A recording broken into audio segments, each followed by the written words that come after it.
नमस्ते। नमस्ते नीलेश जी। मैं हूँ नीलेश सुग्रीम। आप हैं रोहिणी रामरूप जी। हम आज आए हुए हैं हिंदी प्रचारिणी सभा। बिल्कुल। हाँ, स्वागत है आप लोगों का। धन्यवाद। आपका मूवमेंट जो है हिंदी प्रचारिणी सभा, जी इसके बारे में कुछ बता सकते हैं? बिल्कुल बिल्कुल, क्यों नहीं। सबसे पहली बात तो यह है कि यह एक 100 वर्ष पुरानी संस्था है। गत साल के 8 नवंबर को हमने इस संस्था, इस हिंदी प्रचारिणी सभा का 100वां, कैसे बोलेंगे, उसका शताब्दी उत्सव हमने मनाया था। 3 दिनों के लिए हमने भव्य कार्यक्रम रखे थे, बड़ी अच्छी तरह से मनाया गया। यहाँ पर शिक्षा होती है? बिल्कुल बिल्कुल, यही तो उसका उद्देश्य है। हिंदी प्रचारिणी सभा का मुख्य उद्देश्य यही है। हिंदी का पठन होता है। हाँ। और कैसे बोले, हिंदू संस्कृति के उत्थान के बारे में भी काफ़ी कार्य हम कर रहे हैं यहाँ पूरा पर। मॉरिशस में कितने सेंटर हैं? जी देखिए, अगर आप बात कर रहे हैं सेंटर, आपने कहा क्या बोलना चाह रहे हैं आप, यानी जहाँ पर हिंदी पढ़ाती है? बिल्कुल बिल्कुल, हमारी कितने हैं? लगभग 300 होंगे। 300? हाँ, 300 के अंदर वो सेंटर्स होंगे हमारे। और पूरी हिंदी की पढ़ाई होती है। साथ साथ अन्य, जैसे मैंने बताया आपको, सांस्कृतिक कार्यक्रम भी हम करते हैं ताकि संस्कृति का उत्थान हो। श्रीमती रामरूप जी, जैसे हम देख रहे हैं आजकल ज़्यादा बच्चे नहीं सीखने के लिए। जी, यानी कि हिंदी पढ़ने वालों की संख्या दिन ब दिन लग रहा है ऐसे जैसे कि घट रही है। आप कारण जानते हो क्यों बच्चे नहीं जा रहे हैं? हाँ देखिए, मेरे देखने में पहले तो हम बोला करते थे कि बच्चे ट्यूशन जाते हैं और इस कारण वे उधर ज़्यादा ध्यान देते हैं। उधर जो इंग्लिश फ्रेंच मास की पढ़ाई होती है उधर बच्चे, और विशेषकर अच्छे कॉलेज पाने के लिए ऐसा किया करते थे। लेकिन ये भी एक कारण हम मानते हैं। और दूसरी बात यह है कि हमें अभिभावकों को भी जगाना चाहिए, अभिभावक को भी अपने बच्चों को प्रेरित करना चाहिए। तो क्योंकि मैं एक सच्ची बात बताऊं आपको, ये हम अगर हिंदी से अलग हो रहे हैं तो इसका मतलब है कि हम अपनी संस्कृति से दूर जा रहे हैं। इस बात पर अभिभावकों का ध्यान हमें आकृष्ट करना होगा, क्योंकि जैसे हम सभी जानते हैं, भाषा ही संस्कृति की वाहिका होती है। Language is a carrier of culture. तो अगर लैंग्वेज ही, अगर भाषा ही नहीं आती है किसी को, तो कैसे हमारी हिंदू संस्कृति आगे जा सकेगी। इसलिए हमें अभिभावकों को बोलना है, यह बात बोलनी है कि अपने बच्चों को वे हिंदी पढ़ाएं जितना हो सके। ये संख्या की बात आपने कही घट रही है, लेकिन धीरे धीरे हम देख रहे हैं कि हम कोशिश कर रहे हैं, देख रहे हैं, कोशिश कर रहे हैं कि ये घटे। हम अपनी बैठकें बुलाते हैं, उसमें हम बात कर रहे हैं, आरंभ कर दिया है हमने यह काम, संख्या बढ़ाने का काम।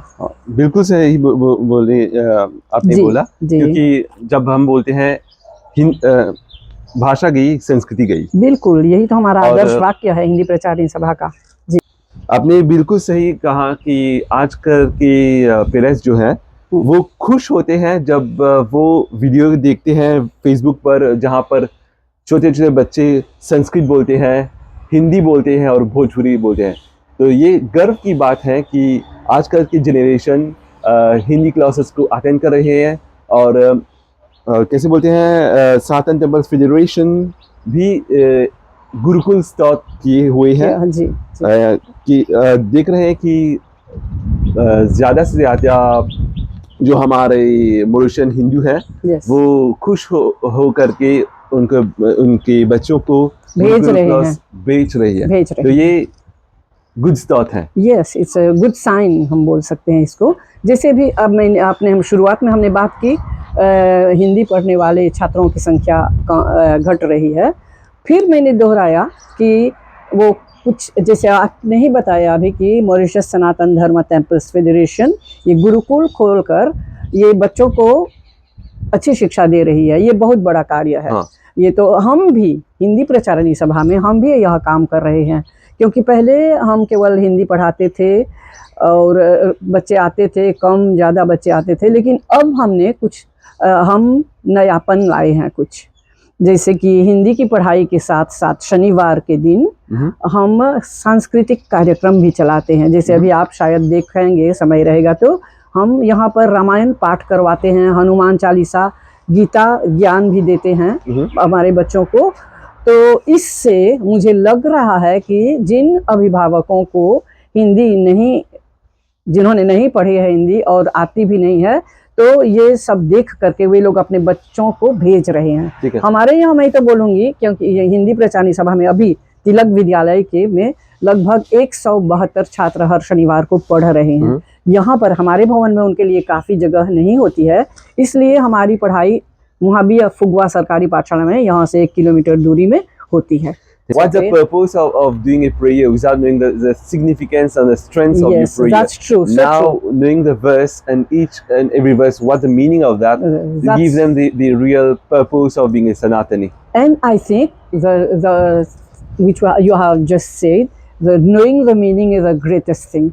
And I think, according to me, to my meeting with parents, they say the children go home and they explain to their parents the meaning of what they are reciting. Now, knowing that the kids are becoming the teachers of their parents is a great sign of progress. Progress, you know? really. So this is really and what we need to see. My only aim here at the Hindi Pracharani Sabha is to carry forward the legacy which our forefathers left. And with a view, they created the Hindi Pracharani Sabha. Their main objective was to safeguard their Indian culture and Hindi language, also the Bhojpuri language. Okay. प्रणाम जीजा। हाँ बोलो। कैसे हाल चाल? चला था अपन परिचय दे रही हूँ हमरा। बावलों के निवासी हैं। अच्छा। और लोग टीचर्स ट्रेनिंग कॉलेज में एगो घूरा भाई रन। अच्छा। अभी हाल ही उनका देहांत हो गए, तो उनकर बदौलत हम यहाँ पर 1955 ले टीचर्स ट्रेनिंग कॉलेज में रह ली जा। तो ओकर बाद में साथ में आई ली जा यहाँ पर 56 से। सरकारी अध्यापक रहा तू? हाँ। हिंदी के? नहीं। अच्छा। अंग्रेजी फ्रेंच के जनरल पर्पस टीचर। हाँ, उसका बाद में तू हिंदी के सेवा में ऐसे? हाँ। अच्छा। देखा हिंदी के और हम लोग झुकाव बहुत अथी हुए जब हम लोग अथी में टीचर्स ट्रेनिंग कॉलेज में रह जा। अच्छा। तो प्रोफेसर राम प्रकाश एक दिन कहलन कि अंग्रेजी फ्रेंच तो रोटी के लिए। अच्छा। अंग्रेजी फ्रेंच तो रोटी के लिए, मगर आत्मिक खुराक के लिए हिंदी। वाह। तो ये तो गुरु मंत्र बन गया हमारे लिए। अच्छा। बहुत जब उन्होंने कहा तो हम दोनों राजेश्वर घूरा और मैं दोनों साथ वहाँ पर थे, और मुनीश्वर लाल चिंतामणि। अच्छा। वो लोग गुजर गए। हाँ। तो हमारा झुकाव हिंदी की ओर हो गया और यहाँ हमने प्रवेश किया। तोहर उम्र चाचा, तोहर उम्र? हाँ। कई बरिश हो तोहर? हमार वही बोल थे जी आते अक्टूबर में। अच्छा। 91। जो कुछ हिंदी में संस्कृत में हमको प्राप्त होता है, अन्यत्र प्राप्त नहीं होगा। बहुत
श्रीमती रोहिणी जी, यूनाइटेड हिंदूज मॉरिशस, आपको धन्यवाद देते हैं इस इनविटेशन के लिए। और आपका कोई मैसेज है? जी नीलेश जी, आप तो मुझे धन्यवाद दे रहे हैं, मैं आपको धन्यवाद करना चाहूँगी, क्योंकि जिस प्रकार से आपने बच्चों के साथ बात की, उनको उनकी संस्कृति की ओर आकृष्ट करने के लिए जो बातें आपने बच्चों से कही, ये बहुत बढ़िया रहा सभा के लिए विशेषकर, क्योंकि बच्चे जाएंगे आपके बातों पर विचार करेंगे। मैं आपको धन्यवाद देती हूँ और कहती हूँ कि बार बार आप आइए, बच्चों को जगाते रहिए, हमारी संस्था से जुड़े रहिए, ताकि आप लोग जैसे लोगों की आवश्यकता हमें पड़ेगी, जो कि भाषा और संस्कृति को के उत्थान के लिए काम कर रहे हैं। धन्यवाद आपको।